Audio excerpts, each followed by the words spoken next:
back at the Sharon Playhouse, and what we are looking at the Sharon Playhouse tonight is the fact that Joseph the Amazing Technicolor Dreamcoat is opening up, and right now we have someone who I didn't even recognize him because last time I saw him, he was just a little kid. That's Roderick, and that's of course Ray, and then of course Sarah, and you're involved in Broadway yourself.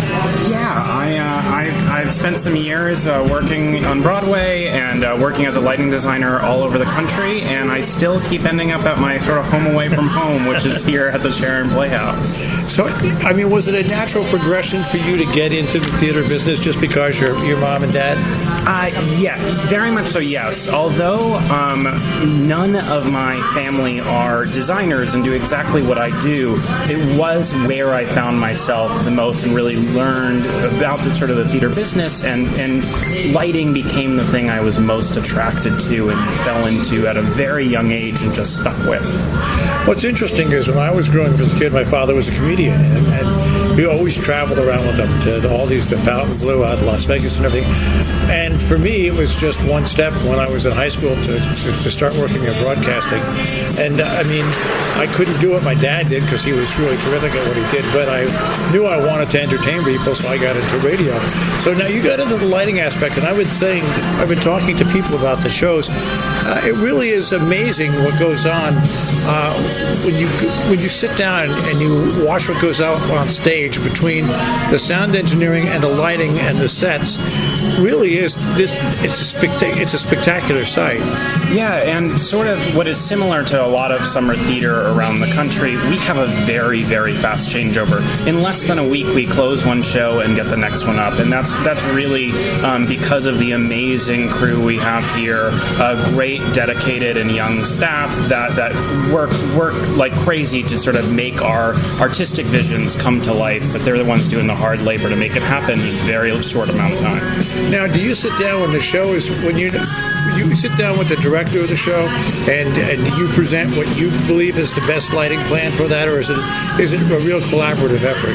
It's a real collaborative effort. On most shows, my work starts well before we ever get into the theater, just sort of talking conceptually about what the feel of the show is, how it wants to look, and then I eventually sit down at a computer and kind of do very technical plans about where lights are going and how they're being colored, and then it's not till that all ends up in the air and we get into the theater, and that's when I start to play, I start to paint the picture on stage. But even then, there's a lot of collaboration, not just with the director who's going to throw out opinions too, and then I have to make those things come to life, but the whole team is often talking and making the whole vision and world of a show visualized. Now, do you find it a curse doing what you do? Because I imagine if you go to see a show, just go to see a show, you're going to sit there like I do. If I go, I'm listening to somebody on the radio, I immediately start critiquing who I'm listening to in my own mind.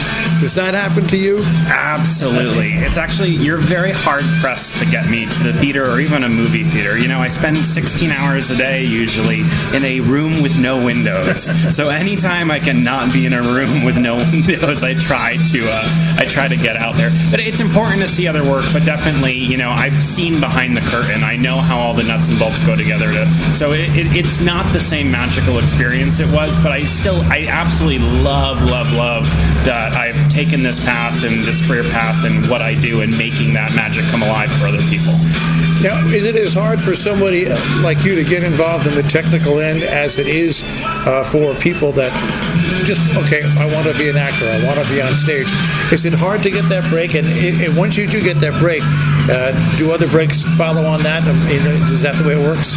Yeah, very much so. I think it is very tough to get in because although there's probably less people competing for design positions than there are actors competing for roles, there are only, one designer per show, and you've got, sometimes 30 actors in the show. So there's less of us competing, but there's definitely less spots available.